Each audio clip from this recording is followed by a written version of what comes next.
bangga punya Allah yang ajaib dan dahsyat dan luar biasa. Kami tahu yang luar biasa sedang kau kerjakan di tengah kami. Terima kasih Tuhan. Semua yang percaya berkata amin. Silakan duduk. Shalom.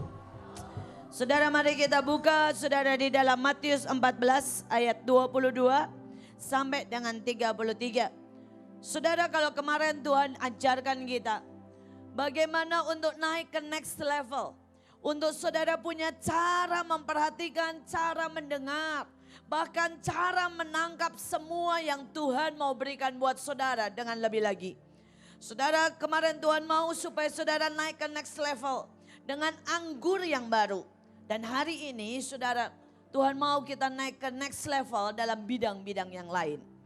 Saudara, saya tahu ini waktunya Bandung, ini waktunya Bandung. Saya berdoa supaya saudara menangkap. Tadi pada waktu Pak Daniel melihat seseorang penari seperti pengantin. Saya mulai bertanya, Tuhan itu apa? Dan Tuhan berkata, itu kota Bandung nak. Bandung harus jadi pengantinku. Bandung harus seperti mempelai yang kudus. Tuhan berkata Bandung itu kalau dilihat gambarnya kayak anjing saudara. Artinya ada kenajisan saudara. Dan Tuhan bilang aku mau balik. Jadi kota yang setia. Jadi kota yang seperti mempelai. Yang tidak bercacat, tidak bercelah. Saudara, tadi pagi saya biasa bangun pagi dan kemudian berdoa. Sesudah berdoa itu tiduran saudara ya. Tapi tetap berdoa, tapi tiduran. Kan sudah berdoa, sudah lewat. Nah, pada waktu saya lagi tiduran saudara. Itu saya lihat jelas sekali, sampai kaget. Saya lagi enggak berdoa buat saudara, enggak berdoa juga buat Pak Daniel, enggak saudara. Saya lagi tiduran tapi lagi merenung firman. Tiba-tiba saya lihat jelas. Saudara, saya lihat ada tongkat komando. Saudara, tongkat komando punyanya tentara itu loh saudara ya. Yang bintang, yang kecil segini, yang dari emas saudara. Dan saudara, Tuhan itu bawa itu. Kemudian Tuhan kasih ke Pak Daniel. Saudara, terus saya itu masih nyeletuk ngomong begini. Kemarin baru Pak Daniel cerita sama saya. Kalau beberapa waktu yang lalu dia tiba-tiba suruh memberikan tongkat estafetnya. Terus kemudian dia bilang, apa saya sudah mau selesai ya? Rupanya Pak Daniel ngikuti Pak Yusak, maunya selesai aja saudara ya. Itu roh transfer juga saudara, karena terlalu banyak memberi perpuluhan mungkin. Gak ada yang cuma guyon ini.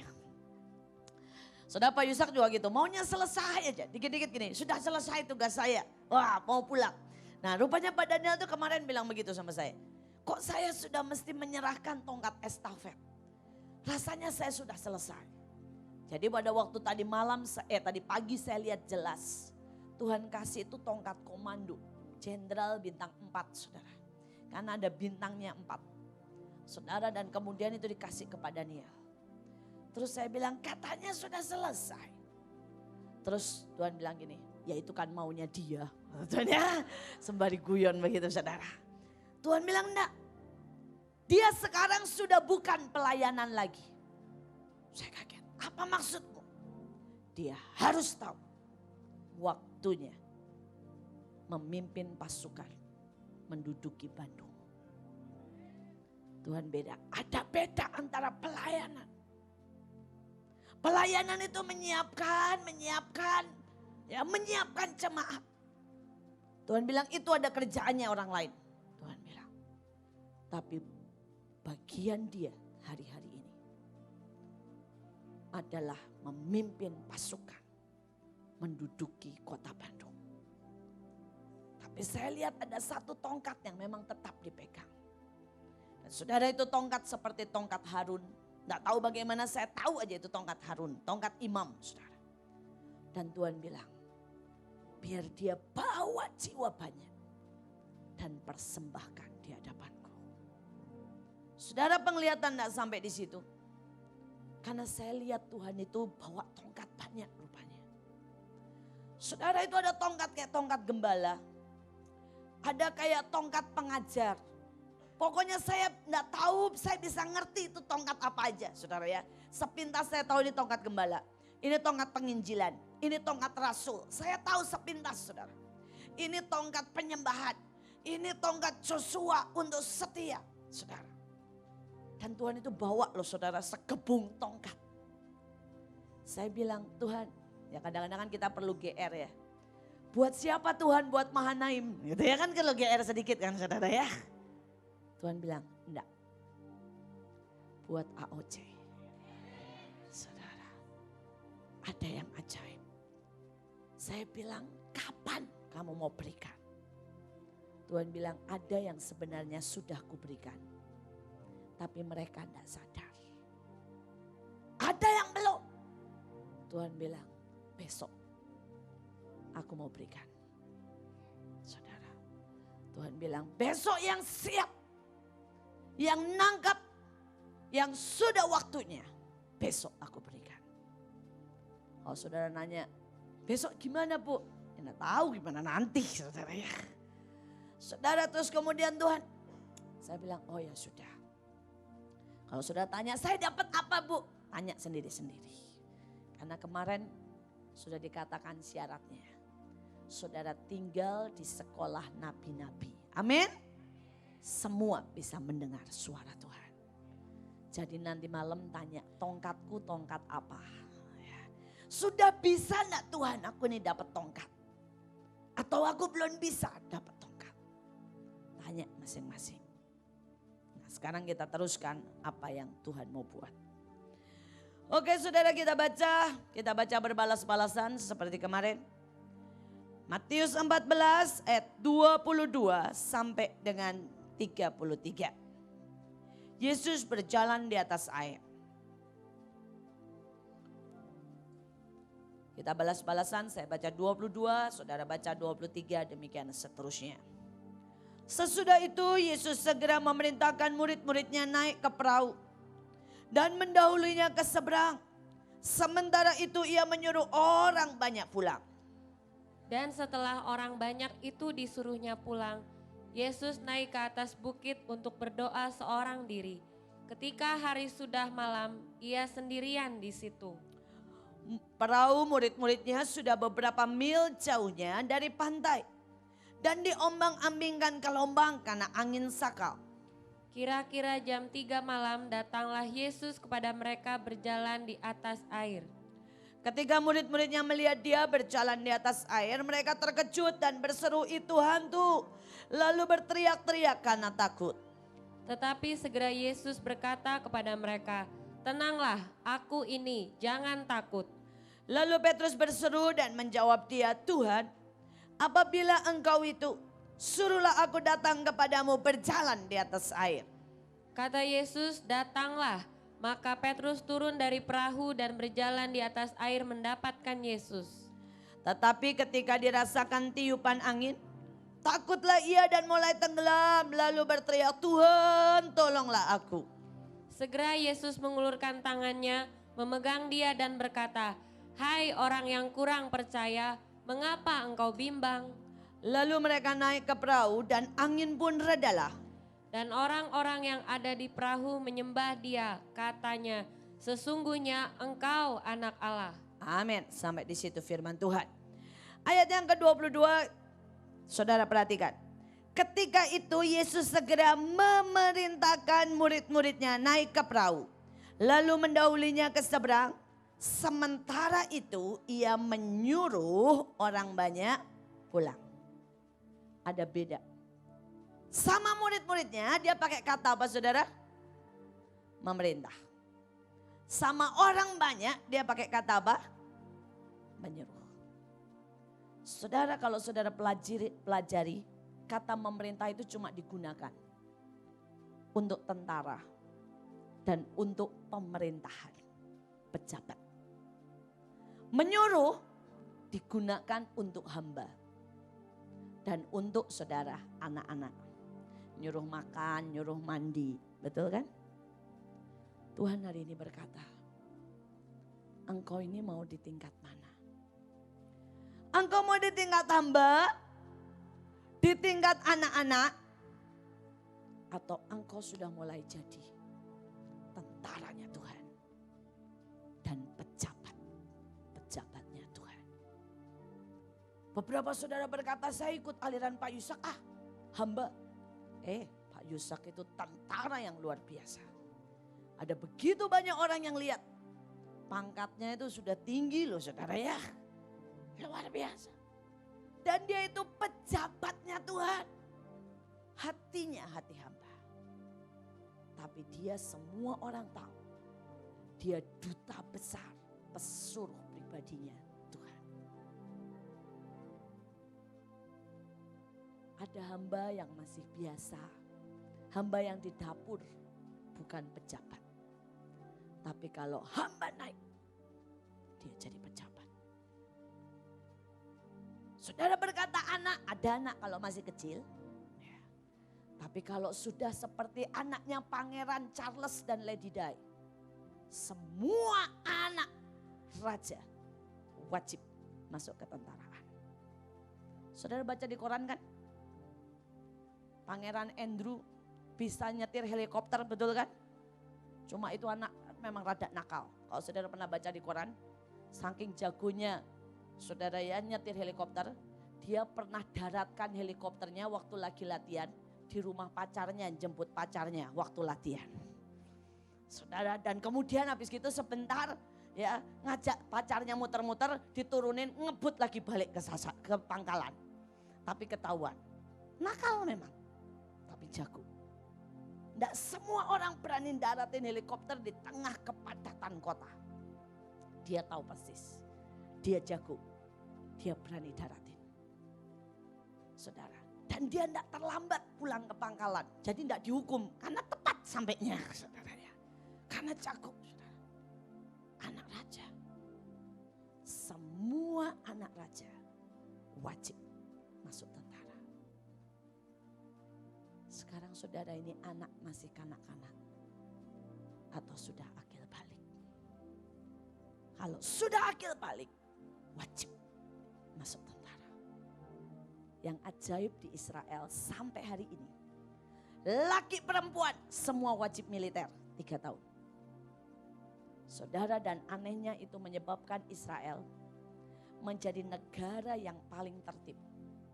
Karena semua yang sudah masuk ke tentaraan, biar bagaimana terbentuk jadi tertib. Saudara, di Israel itu karena semua wajib 3 tahun masuk militer. Saudara, yang ajaib mereka itu saudara, semuanya bisa kerja. Karena yang wajib militer bisa kerja. Saya berdoa di sana itu hampir-hampir tidak ada pengemis loh saudara. Karena mereka sungguh-sungguh semua terlatih. Saya berdoa, kita tidak cuma jadi hamba yang pemula, yang baru-baru. Tapi jadi pejabat-pejabatnya Tuhan. Amin. Dan kita tidak cuma jadi anak-anak yang masih belum dewasa. Tapi kita semua sudah jadi tentaranya Tuhan. Dan kalau sudah kata memerintah, saudara tidak melakukan, saudara kena hukuman parah. Betul? Jadi hari-hari ini, kalau saudara itu makin tinggi pangkatnya, jangan dipikir saudara makin bebas hukuman. Makin tinggi pangkatnya, kalau tidak benar kena hukuman lebih parah. Saya berdoa kita semua naik ke next level. Kita ngerti panggilan kita semuanya tentara. Saya kaget sekali tadi pagi. Dan saya lebih lagi diteguhkan pada waktu tiba-tiba Joe bilang keluarin KTP Bandung. Saya bilang loh kok bisa ya? Tadi pagi saya lihat jelas.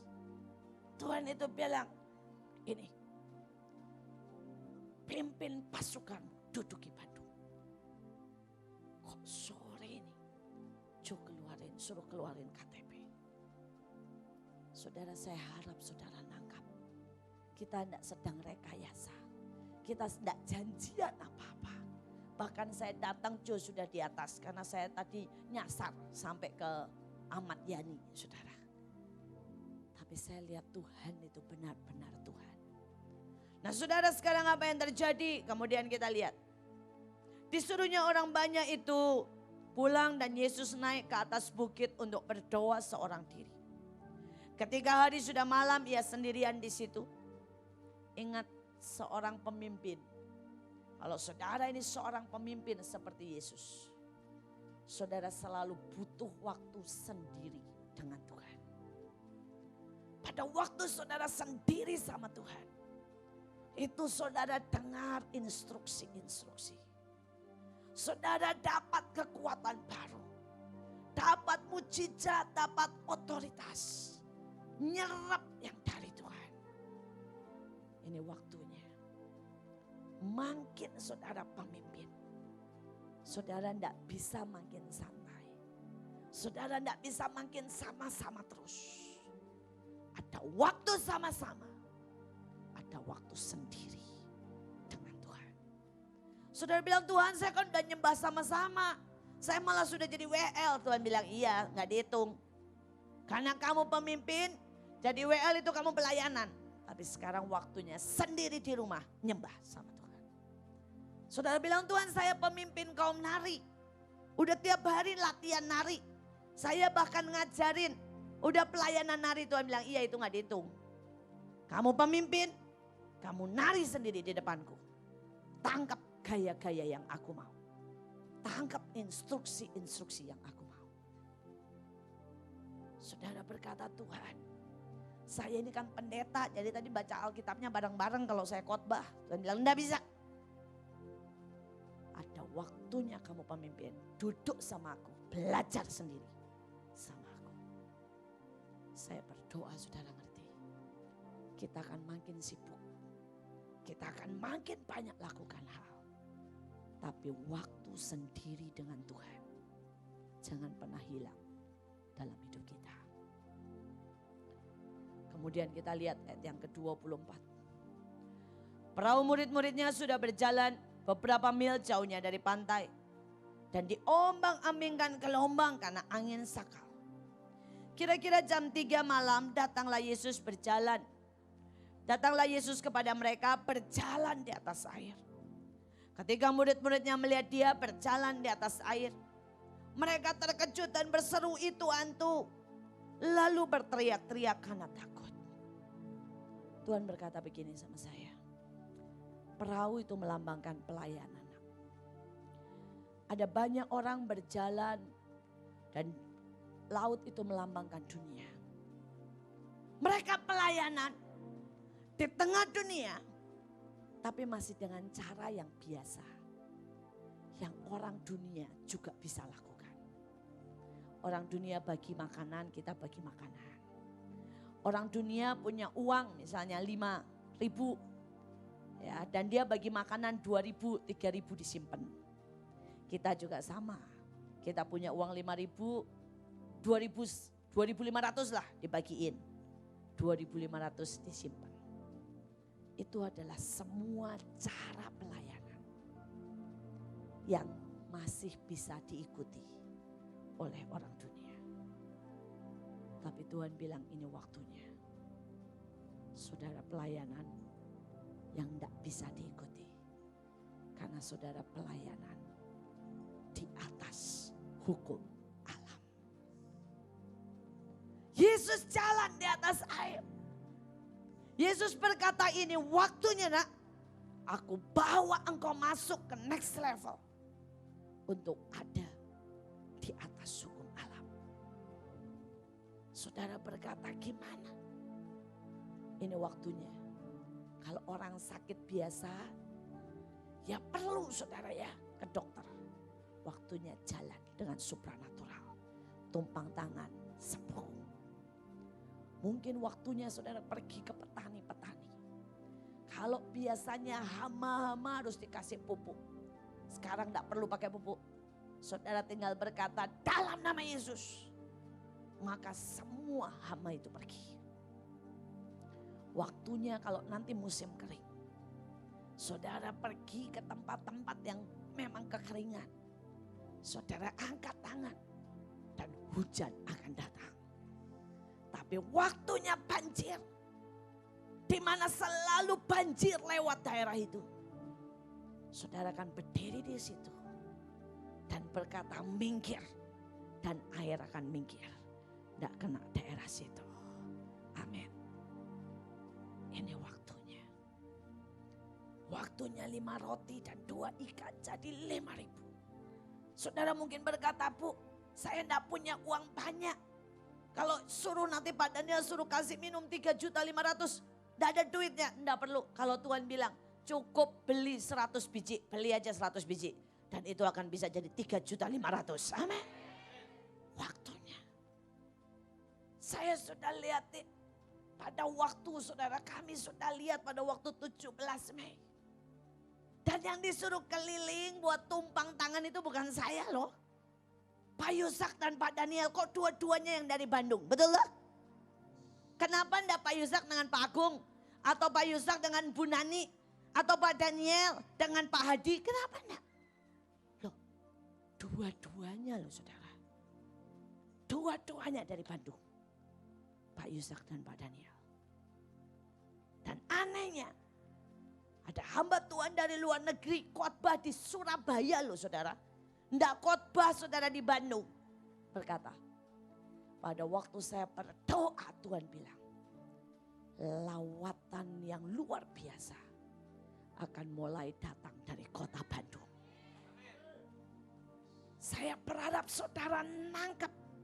Ini kota spesial di depan Tuhan. Ada yang ajaib dari kota ini. Bisa enggak sih saudara ngerti? Ada getaran di hati Tuhan tentang kota ini. Kalau saudara enggak ngerti, namanya saudara enggak jalan seritme dengan Tuhan.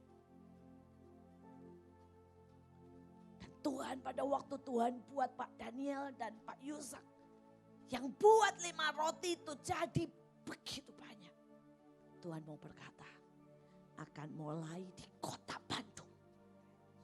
Pelayanan yang melampaui segala hukum alam. Mulai di kota Bandung. Saya berharap saudara nangkap. Saya pikirin, lo di Monas itu, biar bagaimanapun, saya pemimpinnya, kok enggak saya gitu loh saudara ya. Karena Tuhan bilang enggak nak. Pelayanan itu yang supranatural, yang akan berkuasa atas alam, dimulai di kota Bandung. Saudara, pada waktu kami di Cirebon di Surabaya kami kumpul dan kami doa. Tuhan bilang gunung-gunung akan mulai aktif. Saya ketemu paranormal barusan ini. Dan paranormal ini berkata, gunung-gunung tahun depan akan aktif. Saya mikir kok sama ya? Dia berkata sudah waktunya Indonesia akan menghadapi kehancuran. Dia bilang mulai tahun depan Indonesia akan mulai masuk masa kehancuran. Tapi di hati saya berkata, pada saat malapetaka kehancuran itu, maka anak-anak Tuhan akan menunjukkan berjalan di atas mujizat. Amin. Saya berharap saudara nangkap ini. Naik ke next level. Pelayanan bukan yang biasa, tapi pelayanan di atas hukum alam. Kita lihat selanjutnya. Kenapa sih murid-murid berkata melihat dia berjalan di atas air, mereka terkejut lalu berkata itu hantu. Berarti murid-muridnya ini kenal Tuhan enggak? Dia enggak kenal kuasanya, betul kan? Dia enggak kenal siapa ini. Dia jalan sama Yesus tapi sebenarnya dia enggak kenal. Dia enggak kenal kuasanya. Dia enggak kenal pengertiannya. Dia enggak kenal ini anak Allah bahkan yang menciptakan isi dunia karena lewat firman semua dijadikan. Dia enggak kenal. Ada orang bisa pelayanan.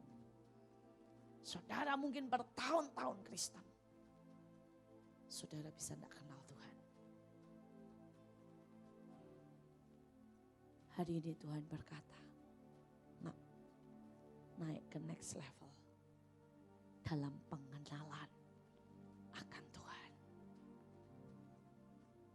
Tuhan bilang, kenali aku nak. Sampai engkau kenal getar hatiku. Kenali aku nak. Sampai engkau kenal. Ya. tarianku. Kenal tangisanku. Kenal tawaku. Kenal seleraku. Saya tidak tahu seberapa saudara kenal dia. Saya tahu saya belum kenal dia banyak. Tapi kalau saya dengar lagu ya saudara, lagu apa aja saudara. Baik lagu dunia. Atau lagu saudara ya, lagu Kristen. Lagu slow atau rame. Saya tidak tahu bagaimana di dalam ini saya bisa rasa. Mana yang Tuhan suka. Mana yang Tuhan tidak suka. Saudara saya bisa lihat tarian macam-macam. Saya bisa kenal. Walaupun saya sebenarnya tidak bisa, tapi saya bisa kenal. Ini tarian Tuhan suka. Ini tarian Tuhan tidak suka. Dan sejujurnya memang saya berapa kali dibawa ke surga. Dan saya lihat tarian, saya dengar musik, saya lihat hiasan-hiasan. Saya lihat cara Tuhan berpakaian. Malaikat. Makin hari saya makin tahu selera Tuhan. Tapi itu cuma sebagian. Saya lihat Tuhan nangis. Saya lihat Tuhan tertawa. Saya lihat Tuhan guyon. Dan itu membuat saya makin kenal dia. Tapi saya tahu, saya ini belum seberapa. Saya belum seberapa. Ada masih begitu banyak sisi yang saya tidak kenal. Tapi hari ini Tuhan berkata, nah ayo, kenali aku. Kenali aku. Supaya kamu jangan salah. Tuhan disebut hantu. Ada banyak anak Tuhan tidak kenal Tuhannya. Pada waktu Tuhan suruh sesuatu dia tangking dalam nama Yesus, ini bukan Tuhan. Karena dia berpikir ini bukan, gak begini Tuhan. Ada beberapa orang berkata Tuhan tidak pernah kasih penyakit. Padahal di Alkitab berkata Tuhan memang menghajar anak-anak Tuhan. Dan seringkali kita berkata hajaran itu bukan kasihnya Tuhan. Enggak, itu kasihnya Tuhan. Kalau kamu didiemin, berbuat dosa aja, lolos tidak dihukum. Jangan bilang ini, yes aku disayang Tuhan. Enggak, itu anak gampang. Mesti kenal. Saya senang karena anak saya dihajar Tuhan. Saudara, anak saya sama-sama Kiki, tangannya kena, saudara. Saya tidak tahu kalau Kiki karena apa, kalau anak saya karena dihajar Tuhan. Saudara Joshua ya, itu olahraga hari Jumat yang lalu. Nah olahraga itu pelajarannya push up. Dia itu males push up. Dan ini anak memang aduh saudara ya. Dia bilang gini sama gurunya, Pak tangan saya lagi sakit. Jadi kalau push up nanti tambah sakit, enggak boleh beban-beban berat katanya. Dia bilang gini, padahal enggak sakit mah, cuma males push up. Ya, tapi dia bilang, males jadi saya ngomong begitu. Saudara dia bilang selesai acara push up, gurunya bilang ayo sekarang main bola. Itu dia bilang enggak sampai setengah jam. Ada bola itu enggak tahu bagaimana bisa kena dia dan posisinya tertentu. Itu tangannya langsung sakitnya luar biasa dan sampai hari ini tuh bengkak saudara. Dan dia bilang gini, dia sampai nangis saudara. Sampai bengkak. Saudara dan kemudian dia pertamanya masih bilang, iya tadi bolanya sih keras gini. Terus tapi pulang saya bilang, Jos sejujurnya kenapa sih tanganmu bengkak? Dia bilang aku bohong sih mah. Saya males push up. Jadi saya bilang tangan saya sakit. Dan dia bilang itu enggak sampai setengah jam loh Ma. Tangan saya langsung bengkak. Dan Tuhan itu ngomong begini. Kamu bilang tanganmu sakit kan? Jadilah seperti yang kau katakan. Tapi dia bilang ini. Aku bersyukur kok Ma. Tuhan itu ajari aku. Saudara saya bilang ya. Bersyukur kalau Tuhan itu tidak anggap kamu anak gampang. Dididik. Saya lihat Tuhan didik dia dengan keras. Iya, sangat saudara. Saya bersyukur. Tapi saya berkata berapa banyak orang bisa bersyukur kalau dididik Tuhan. Hari-hari ini kalau kita tidak dididik Tuhan. Pada saat bencana datang. Pada saat masalah datang. Kita akan terhilang. Karena kita tidak tahu bedain hantu dengan Tuhan. Saudara, hari-hari ini saya benar-benar berkata, aduh Tuhan, kalau kita tidak kenal Engkau itu bahaya sekali. Saya baru merenungkan dan banyak hal. Saudara, pada waktu saya ke Israel, pada waktu kita semua dulu waktu itu ke Israel, ada cincin yang dibagikan, saudara. Tapi terus kemudian kita hamba-hamba Tuhan diganti cincinnya. Nah, pada waktu diganti cincinnya, Tuhan bilang, sekarang cincin yang lama engkau boleh wariskan. Karena engkau sudah naik ke next level. Saudara, dan punya Pak Yusak, cincin yang dari Israel punya Pak Yusak, saudara ya. Pada waktu Pak Yusak diganti cincinnya, cincin yang Pak Yusak itu dikasihkan ke Luki, anak ke Luki. Nah, cincin saya pada waktu saudara saya naik ke next level, cincin itu saya kasihkan ke Nita. Saudara, kemudian waktu berlalu, pada waktu Desember beberapa waktu yang lalu, kita ada acara di Semarang. Saudara, dan Nita itu tidak tahu bagaimana. Dia itu dengar jelas bilang begini, mau enggak kamu melayani tanpa otoritas, tapi melayani jadi budak dan jadi hamba. Dan anehnya dia enggak cek. Dia pikir baik toh. Baik kan? Baik enggak melayani tanpa otoritas? Melayani dengan jadi hamba, jadi budak, baik enggak? Kelihatannya baik, betul kan? Dan suara itu bilang, kalau kamu mau melayani tanpa otoritas, tapi melayani sebagai hamba, enggak ada otoritas. Masukkan cincinmu, tabur cincinmu. Saudara, dia buka cincin yang dari Israel yang selalu dia pakai. Dia masukkan. Sejak hari itu sampai hari ini, dia jadi bulan-bulanan iblis. Perang kalah terus. Saudara, apapun yang dia buat gagal. Dan iblis tertawa dan berkata, lah otoritasmu sudah kau serahkan. Kamu tidak punya otoritas lagi untuk melawan saya. Dia nangis. Dia bilang, kasih aku cincin yang lain. Supaya aku punya otoritas. Saya kasih cincin yang lain. Tapi beda. Sejujurnya otoritasnya. Tidak ada separuh dari cincin yang pertama. Sedangkan punya Luki makin naik, makin naik. Otoritasnya makin kuat. Saudara, saya berkata, Tuhan, ini anak kan maksudnya baik. Maksudnya rendah hati loh. Maksudnya rendah hati loh, saudara ya. Maksudnya rela. Tuhan bilang, rela, rendah hati tidak cukup. Kamu perlu kenal aku.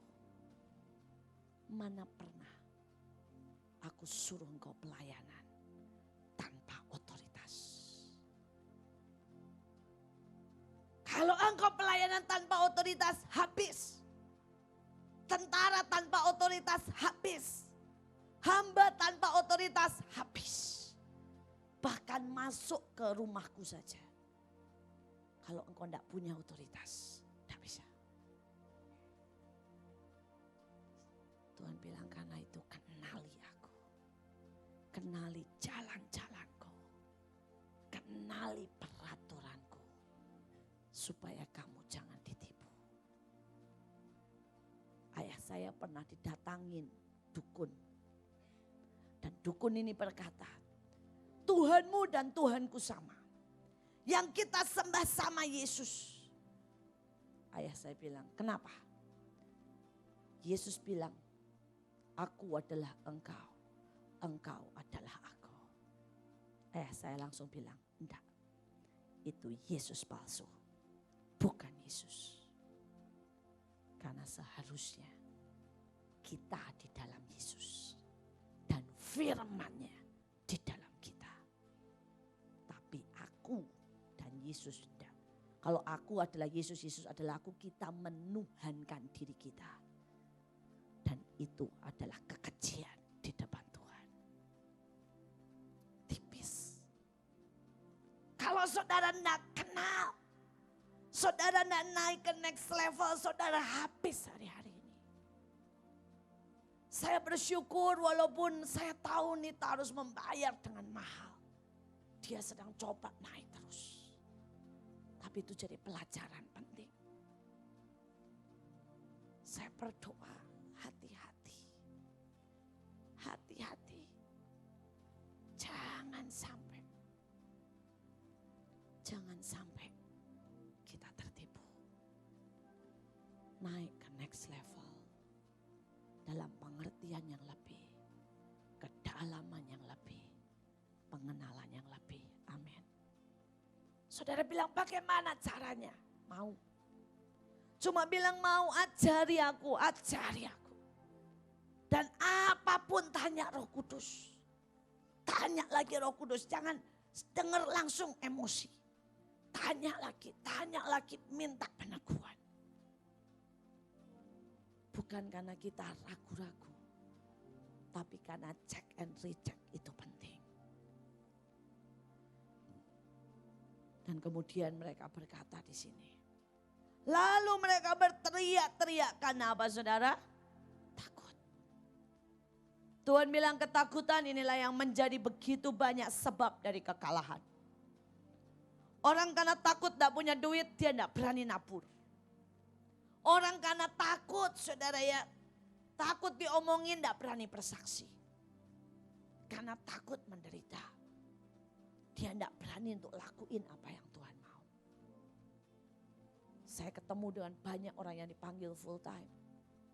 Karena takut menderita, tidak mau. Takut masa depannya, tidak mau. Mereka kehilangan panggilan. Kehilangan apapun karena takut. Berapa banyak orang punya kesempatan untuk buat yang ajaib. Karena takut. Mereka tidak bisa buat apa-apa. Saudara, ada sebuah kejadian benar. Saudara, ada seorang kapten atau letnan, saya lupa lah.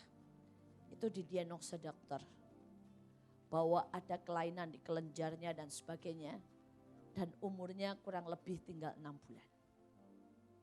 Pas umurnya tinggal 6 bulan ada perang. Dia berkata, saya tidak mau mati jadi orang konyol ya, di rumah. Saya mau mati jadi pahlawan. Karena dia tahu umurnya tinggal 6 bulan. Dia maju paling depan. Dia berani, saudara. Dan akhirnya dia buat begitu banyak terobosan dan gebrakan. Dia pulang, perang dimenangkan, dapat tanda jasa. Sudah dapat tanda jasa, naik pangkat, diperiksa sama dokter lagi. Kata jenderalnya, periksa yang lebih bagus. Pada waktu diperiksa yang lebih bagus, dokternya bilang, ini karena dokternya lebih canggih. Oh enggak apa-apa, ini memang kelainan, tapi enggak apa-apa, umurnya masih panjang. Saudara tahu sejak itu, dia enggak pernah punya gebrakan apa-apa. Kalau perang di paling belakang, karena tahu umurnya paling panjang. Apa masalahnya? Kadang-kadang orang sayang nyawanya. Dan dia tidak buat apa-apa. Tapi kalau orang sudah mau mati. Kalau saudara lihat film-film perang. Siapa yang suka film perang? Saya suka. Saudara lihat deh. Orang yang sudah takut dan ragu-ragu pasti mati duluan. Tapi orang yang cari mati tidak pernah mati-mati. Contohnya siapa? Rambo walaupun film. Betul toh? Ceritanya Rambo itu kan cari musuh. Mana musuhnya? Saya mau mati, sudah capek. Makin cari musuh, makin tidak mati-mati. Tapi saudara, itu kenyataan. Kalau saudara pelajari sejarah perang, penyebab paling banyak kalah karena takut. Karena takut. Saya berdoa, saudara gereja tidak pernah. Saudara ya, gereja itu tidak pernah saudara disebut di buku-buku agama-agama ya, dan aliran-aliran keras. Gereja tidak pernah masuk sidang daripada pemurtatan besar-besaran di Indonesia. Tapi Mahanaim, dari awal orang bilang gila lu cari mati. Kita menginjil frontal, kita turun ke jalan-jalan, kita teriak nama Yesus. Dan nama kita masuk saudara, di semua buku-buku aliran keras, bukan cuma yang di Jawa Barat loh, di Jawa Tengah semuanya disebut. Kita masuk sidangnya pemurtatan besar-besaran di Indonesia. Tapi sampai hari ini Tuhan buat kita makin besar, dan makin besar. Saya lihat banyak gereja yang mati. Saya itu sudah keliling gereja-gereja sejak 15 tahun yang lalu. Ada beberapa yang dulu saya tahu sekali saya khotbah itu 3.000. Hari ini tinggal 500. Saya tahu ada gereja yang dulu saudara ya sekali saya khotbah. Saudara itu kurang lebih 2.000 tapi militan banget. Tapi militannya di dalam tidak pernah berani keluar. Hari ini tinggal 100 dan tidak ada apinya. Saya ke gereja hampir saudara keliling di seluruh Indonesia. Dan semua gereja yang tidak keluar, semua sedang mengalami kemerosotan. Jumlah dan semuanya. Saya mau berkata dengan terang-terangan. Saudara takut. Saudara akan habis. Tapi naik ke next level. Jadi tentara Tuhan berani mati. Saudara akan duduk di Bandung.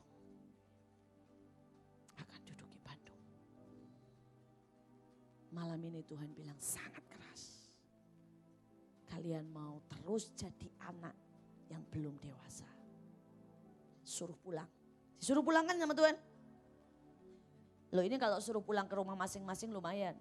Suruh pulang ke surga loh maksudnya Tuhan. Udah yang anak-anak itu pulang ke surga aja. Menu-menuin dunia enggak buat apa-apa. Ngerepotin lagi kata Tuhan. Tuhan guyon sama saya soal Pak Daniel. Soal ini. Kan bilangnya murid-murid diperintahkan nyebrang. Tapi anak-anak pulang. Tuhan bilang gini. Di dalam diri dia itu ada sifat anak-anak. Dan anak-anaknya tak suruh pulang ke surga. Tapi dia tak suruh perang. Saya bilang oh jadi yang nanti pulang itu sifat anak-anaknya. Iya itu sudah itu pulang aja. Karena mesti perang. Saudara. Dari kita pilih kita mau pulang atau kita mau perang. Saudara-saudara itu masih lumayan pilihannya pulang atau perang atau jadi tentara masuk penjara. Kalau di Mahanaim lain pilihannya saudara. Karena Tuhan ngomong begini, kalian itu namanya sudah terlanjur tersebar. Jadi kalau kalian tidak maju terus, tidak perang terus pilihannya. Maju terus, perang terus, menangkan semua pertandingan. Atau disiksa pelan-pelan. Karena kalian yang paling akan disengsarakan, ditindas, dan dicari duluan. Karena itu buat kami tidak ada pilihan. Karena kami tidak disuruh pulang, kalau disuruh pulang lumayan. Pilihannya disiksa atau perang, ya milih perang lah saudara ya. Saya pilih menyiksa iblis daripada disiksa iblis, betul? tidak punya pilihan. Hari-hari ini saya terus bilang sama anak-anak. Saya bilang terlanjur kita ini sudah jadi musuh bubuyutan iblis. Dan gawatnya kalian sudah mulai ikut-ikutan waktu Maret dan waktu yang beberapa lalu. Jadi mulai masuk daftar. Kalau selama ini masih pulang atau perang. Sekarang berhubung sudah ikut-ikutan. Pilihannya lain. Disiksa atau menyiksa. Itu pilihannya. Dan pada waktu saya khotbah di Bandung.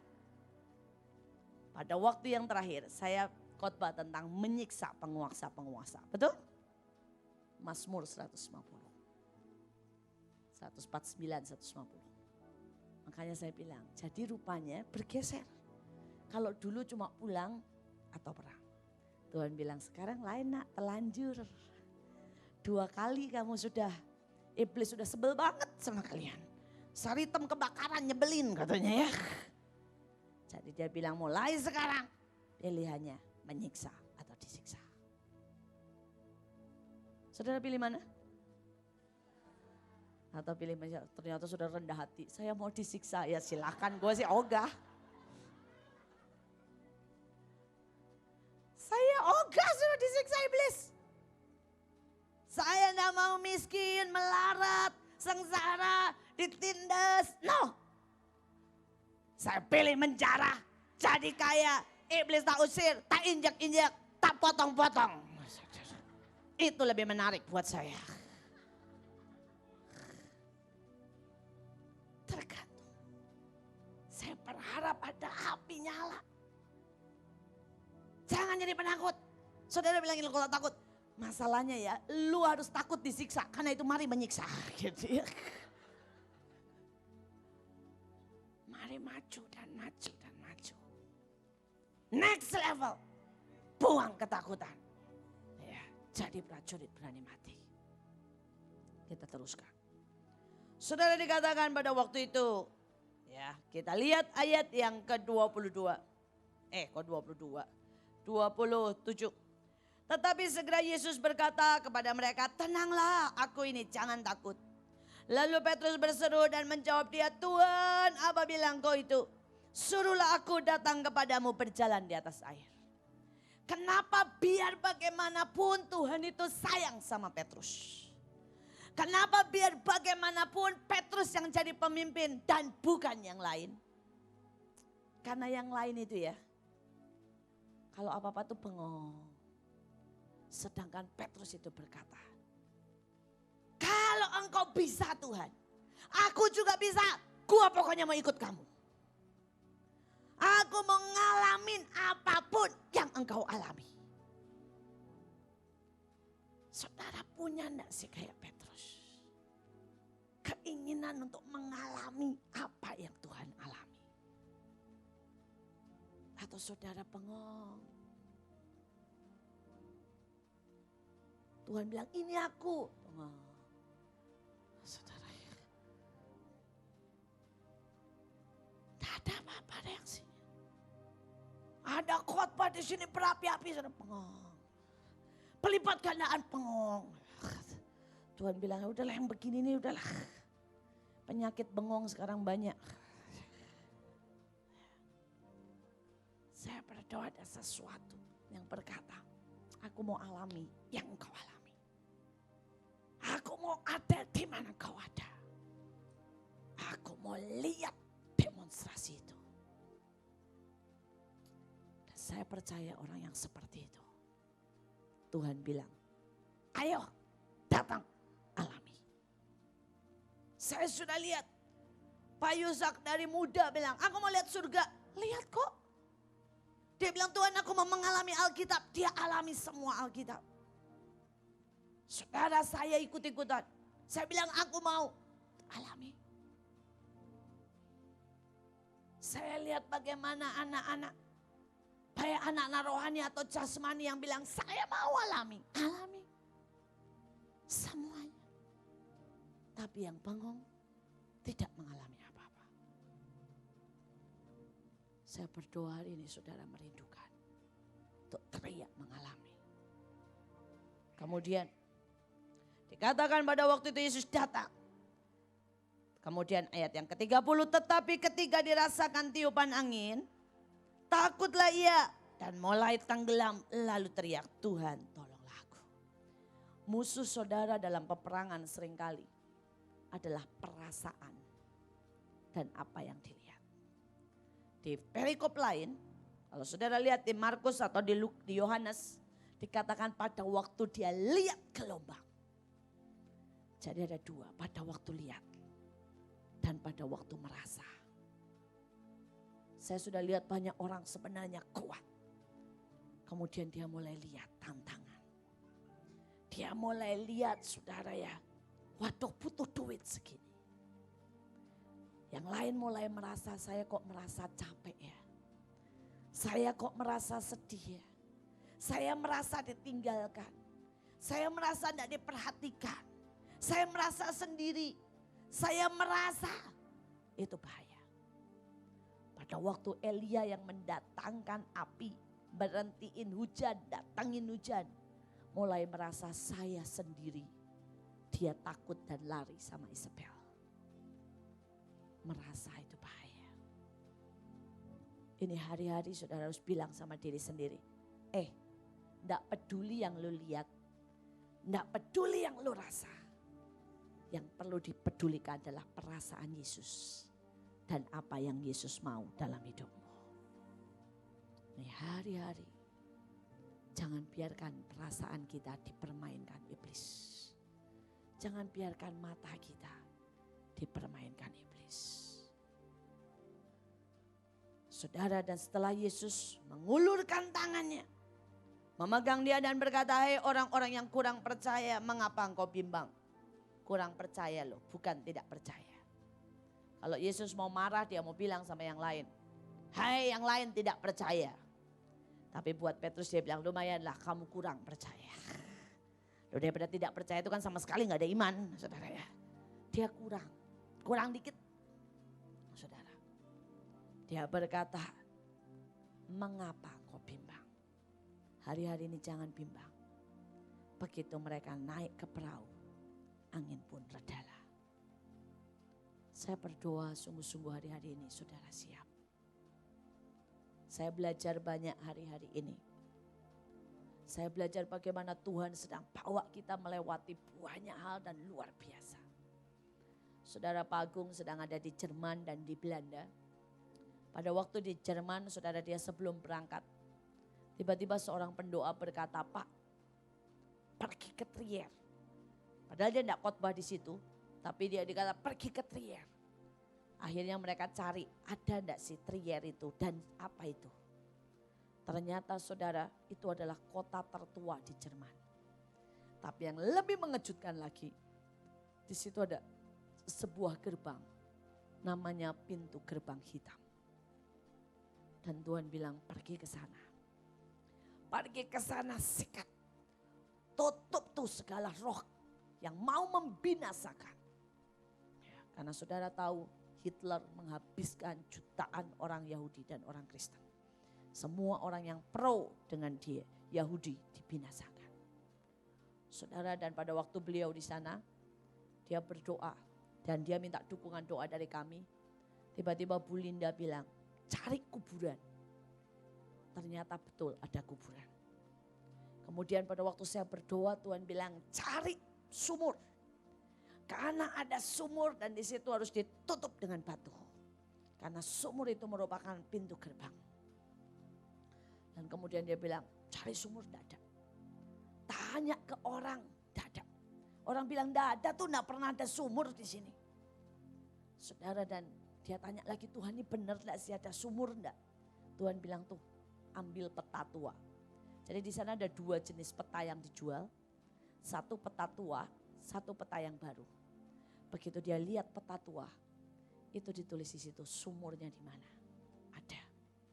Saudara, dan dia doa di situ. Saudara, dia bilang itu benar-benar pekat sekali.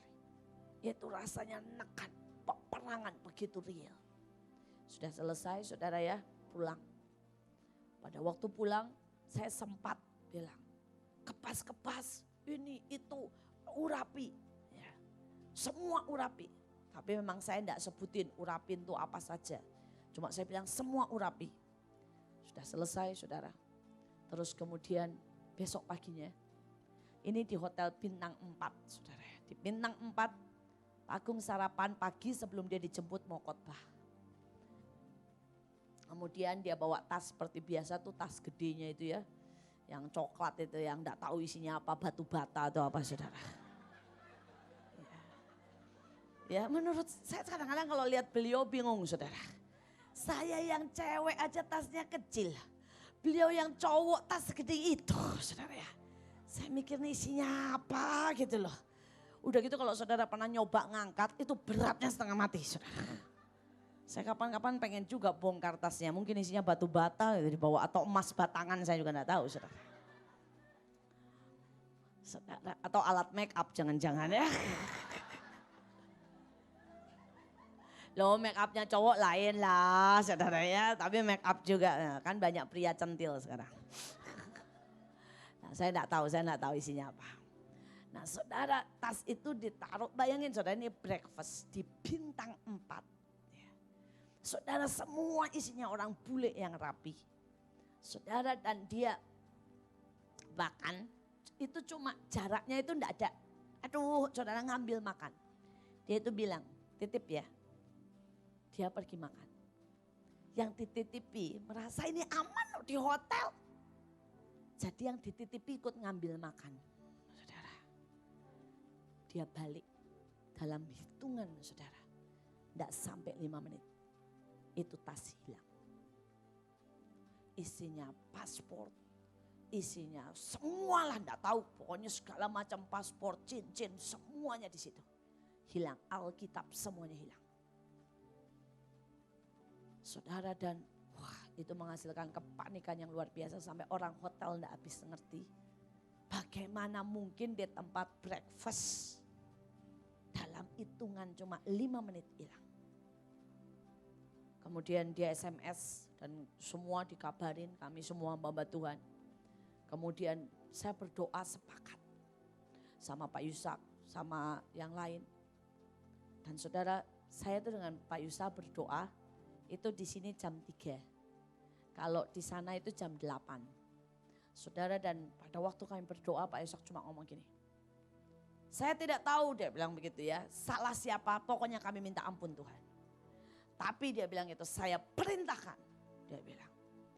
Hai yang mencuri. Tidak tahu setan atau orang. Taruh itu. Dia bilang. Lempar taruh tas itu kembalikan. Kembalikan. Dan Pak Yusak tuh ngomong begini. Uang boleh kamu ambil, cincin boleh kamu ambil. Kok yang ngomong begitu gitu loh ya. Saya tuh kadang-kadang sama beliau itu bedanya beliau sama saya sih saudara. Kalau saya akan ngomong gini, gak boleh ambil apa-apa gitu ya. Beliau itu selalu lebih baik dari saya, selalu loh saudara, selalu saudara. Kalau ayah saya tuh konsekuen sekali. Dia selalu berkata begini, kalau sampai itu bisa tercuri, pasti ada celah, pasti ada salah. Dan ayah saya itu konsekuen sekali. Kalau sudah salah, ya, dia tidak mau gunakan otoritasnya untuk apa ya, menutupi. Dia selalu bilang kita bayar salahnya. Karena itu dia bilang uang boleh diambil, cincin boleh diambil. Dia bilangnya bukan cincin, perhiasan boleh diambil. Dia bilang gitu ya. Tapi dia bilang kembalikan semuanya. Dan jam 8 itu hilang setengah 8. Saya berdoa sama Pak Yusak jam 8. Selesai. Jam 8 itu saudara. Itu tas ditemukan di depan hotel lain. Hotel Hilton. Pak Agung nginepnya di Novotel. Ditemukan di Hotel Hilton. Persis seperti yang Pak Yusak bilang. Yang diambil cuma uang dan cincin. Yang lain utuh semuanya. Saudara. Dan waktu kami berdoa Tuhan bilang begini. Ini pelajaran.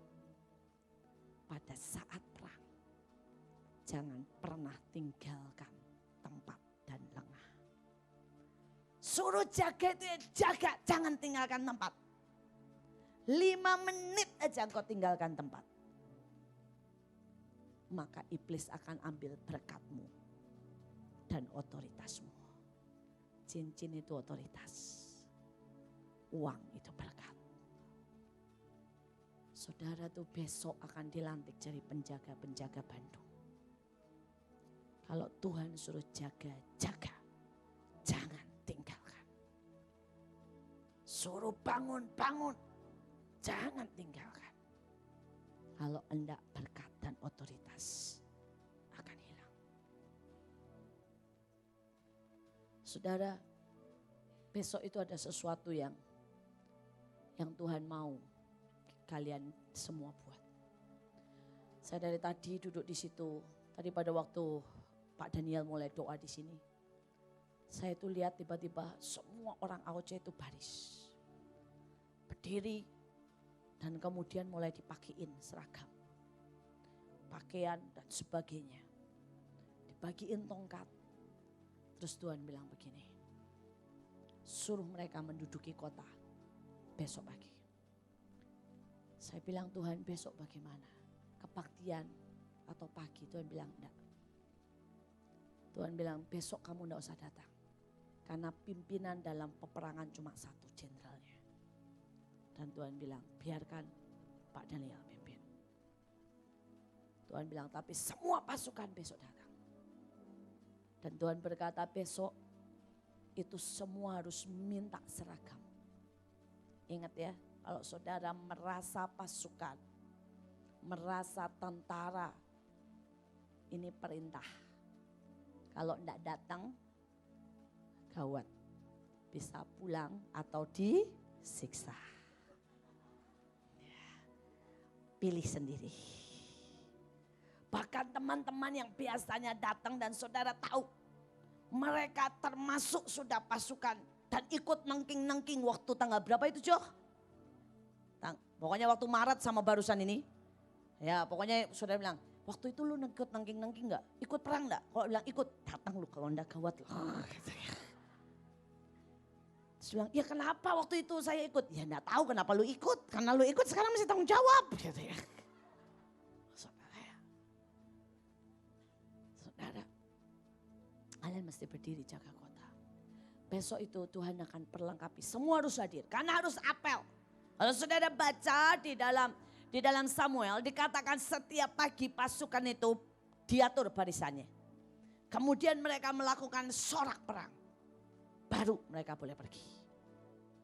Saudara dan Tuhan bilang besok semuanya ada di sini.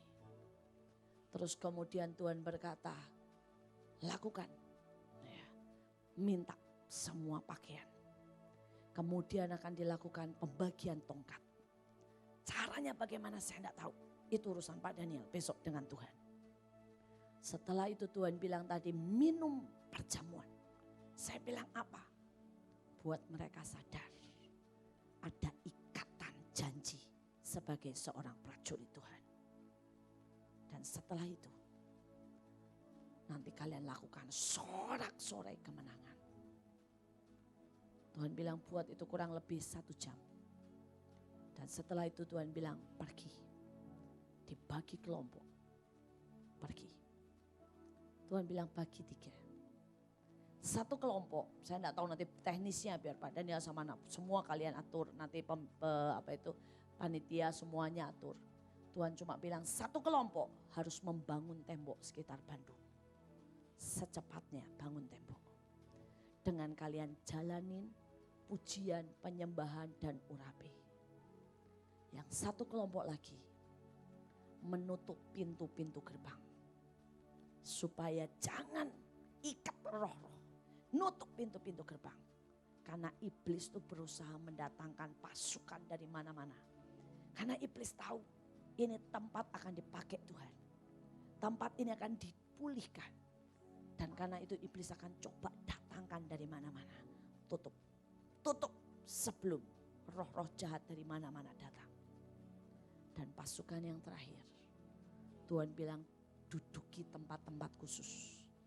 Yaitu pemerintahan dan tempat-tempat yang paling kotor. Ikat perang di situ, tancapkan panci-panci. Saudara itu yang Tuhan bilang. Saudara jangan pernah berpikir perang itu ya meletihkan dan tidak dapat apa-apa. Kalau saudara tidak siap memang saudara akan kena gelombang. Saudara kalau tidak siap, saudara akan kena serangan. Karena itu siapkan diri hari ini baik-baik. Tapi kalau siap, maka saudara itu menjarah. Kami pergi ke Surabaya bantuin AOC, saudara. Dan kami perang di sana. Saudara-saudara saya perang banyak lah. Nggak tahu mereka bilang kami jarah. Mereka temukan lokasi-lokasi yang punya kekayaan luar biasa. Dijarah. Saudara, dan ajaib sekali. Saudara, kami pulang, kami dapat sembako banyak dari Pak Daniel. Menjarah. Yang kedua, tiba-tiba ada orang punya konveksi di Surabaya. Itu kasih kami banyak barang. Yang ketiga, saudara. Saudara, semua yang kerja yang waktu itu berangkat ke Surabaya, itu semua pulang. Bisa dapat proyek-proyek yang tidak masuk akal. Salah satu yang jaga pasar murah, yang pegang pasar murah. Saudara, dia itu dulunya adalah orang jualan mobil lah di Astra. Dan sudah tidak jualan, sudah full time di Mahanaim. Itu bisa dapat sampai 60 mobil, saudara ya. Orang mau beli lewat dia atau lewat suaminya 60 mobil. Dan dia bilang, Tuhan kok kamu berkati? Dia bilang, lu kamu kan jarah di Surabaya. Nah kalau saudara yang pulang bawa berkat enggak yang dari Surabaya? Dapat berkat besar enggak? Kalau belum, waktu itu enggak jarah sih. Mungkin waktu itu saudara melayani, tapi enggak jarah. Beda loh, melayani dengan menjarah. Kalau kami enggak mau rugi saudara, kalau kami sampai ke satu tempat, kami perang, kami duduki jarah, gitu saudara ya. Enggak mau rugi, saudara. Kami menjarah.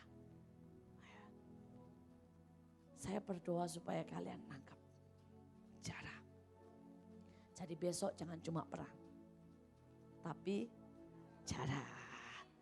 Tapi tidak bisa menjarah kalau Alkitab bilang tidak mungkin pencuri datang dibiarin. Tidak bisa, kita harus ikat dulu. Kita harus kalahkan, baru kita bisa jarah. Amin.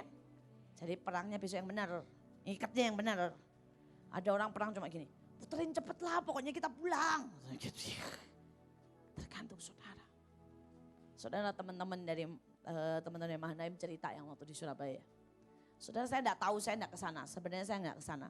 Saudara, itu katanya ada tangga tinggi tempatnya pura atau vihara gitu saudara. Itu semua banyak tiang-tiang naga-naga semua dari emas saudara, dilapis emas. Nah saudara, mereka tuh lihat gini, halah tinggi banget katanya ya. Lebih dari Monas tinggi.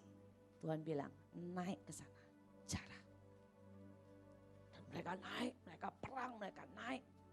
Mereka jarah di situ. Saudara, dan dia bilang, untung ya kita jarah katanya. Kita dapat. Saya berdoa. Saudara, dan itu benar semua yang dari Surabaya. Ya, yang sungguh-sungguh kerja dengan benar dapat. Ada pendoa yang saya kirim ke sana. Saudara, itu tidak ada A, tidak ada B. Bahkan dia tidak tahu siapa. Itu ada yang kirim kulkas gede buat dia. Dia tidak tahu loh saudara siapa yang kirim. Kirim ke rumahnya. Dan yang lucunya dia bilang, kenapa Tuhan? Tuhan bilang, di Surabaya kamu panas-panasan keliling terus. Aku hadiahi kulbok. Tuhan itu punya selera humor tingkat tinggi saudara ya. Saudara, setiap kita Tuhan itu ndak utang. Ya. Saya berdoa sungguh-sungguh saudara ngerti. Siapkan besok itu ndak main-main. Besok itu ndak main-main. Besok itu pembagian tongkat ndak main-main. Sudah beberapa waktu yang lalu kami buat, Tuhan bilang buat pembagian tongkat. Dan itu kami lihat ajaib. Hadirat Tuhan kencang. Saudara, kalau waktu itu di Mahanaim kami sempat. Jadi saya suruh beberapa orang pemimpin itu berdoa, tanya tongkatnya masing-masing. Saudara, dan semua bikin tongkat. Dan yang lain pegang tongkat yang memang Tuhan suruh. Saudara, dan setiap orang diterangkan Tuhan arti tongkatnya. Tuhan bilang ada tongkat Musa untuk bikin mujizat. Untuk membelah lautan. Tuhan bilang ada tongkat Joshua yang dipilih jadi satu. Begitu kuat dengan Tuhan dan dalam keluarga. Karena Yosua berkata, cuma Yosua yang berkata, aku dan seluruh keluargaku ya akan menyembah Tuhan. Diterangin sama Tuhan satu-satu. Terangin ini tongkat apa, ini tongkat apa. Ada yang dapat tongkat Ester, ada yang dapat tongkat martir. Saudara dia terangin. Ada yang satu dapat tongkat jenderal, itu dia sampai pesan khusus. Saudara, dan benar-benar dia pesan di tempat militer bikin, saudara. Orang nanya, Pak ini saya harusnya cuma boleh buat militer. Bapak buat apa? Buat main sandiwara, katanya saudara ya. Dibikinin persis. Persis saudara. Dia bilang saya bayar mahal. Pokoknya bikinin saya persis tongkat jenderal. Karena Tuhan bilang, Tuhan kasih saya tongkat jenderal. Saudara. Saya tahu besok enggak sempat kalian bikin satu-satu dan terlalu banyak juga. Tapi saya tahu Tuhan itu sudah enggak sabar untuk bagikan tongkatnya. Saya lihat Tuhan kemarin tadi pagi itu bawa tongkat sampai seikat loh saudara. Tuhan bawanya sampai begini loh saudara, seikat. Dan Tuhan bilang, aku bagikan. Mari kita berdoa, siapkan diri.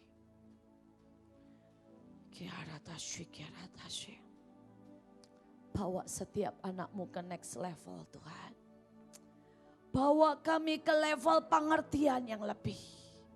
Bawa kami ke level pengenalan yang lebih. Bawa kami ke level keberanian yang lebih. Bawa kami ke tingkat ke level otoritas yang lebih. Mari God, Yesus. Kaulah segalanya. Kiara tesu.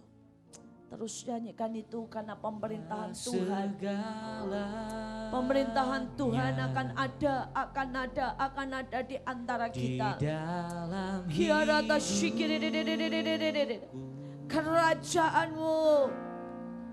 Kerajaanmu. Kebenaranmu. Itu bagian. Kaulah yang kupandang. Kira